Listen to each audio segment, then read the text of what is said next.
नाशिक शहरात दिनांक 12 डिसेंबर रोजी सकाळी पहाटे 4:30 वाजता गडकरी चौक येथील माननीय वरिष्ठ पोलीस महानिरीक्षक कार्यालयाचे परिसरात रात्रपाळी कर्तव्यावर असणारे पोलीस अंमलदार यांना वन्य प्राणी बिबट्या दिसून आलाय।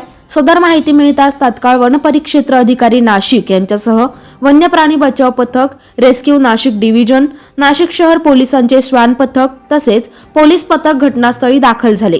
सीसीटीव्ही फुटेजची तपासणी केली असता त्यामध्ये वन्य प्राणी बिबट्याचा वावर दिसून आला।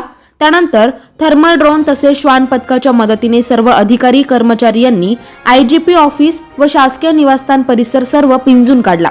तसेच नाशिक शहर पोलीस उपायुक्त कार्यालय, माननीय मुख्य वनसंरक्षण नाशिक यांच्या कार्यालयाचा संपूर्ण परिसरात शोध मोहीम राबवण्यात आली।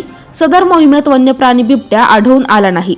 तर सर्व नागरिकांना वन विभागाच्या वतीने आवाहन करण्यात आलंय की परिसरात वावरताना दक्षता घ्यावी, विशेष करून लहान मुलांची काळजी घ्यावी। तसेच कुठेही वन्य प्राण्यांचा वावर आढळून आल्यास तात्काळ वन विभागाशी संपर्क साधावा। उत्तर महाराष्ट्र न्यूज नेटवर्कसाठी प्रतिनिधी पुरुषोत्तम कांडेकर, नाशिक। मालिक मल्टी स्पेशालिटी हॉस्पिटल येथे मोफत सुविधा, अँजिओग्राफी, अँजिओप्लास्टी, बायपास सर्जरी, सर्व प्रकारचे ओपीडी केस पेपर फ्री, सोनोग्राफी फक्त 400 रुपयात, एक्सरे फक्त 100 रुपयात, लॅब तपासणीवर 50% सूट, औषधींवर 20% सूट।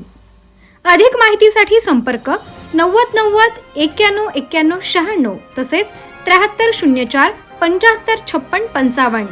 आमचा पत्ता Atma Malik multi speciality hospital, Kokamthan, Shirdi Kopargaon road, Samruddhi महामार्ग सर्कल जवळ, कोपरगाव।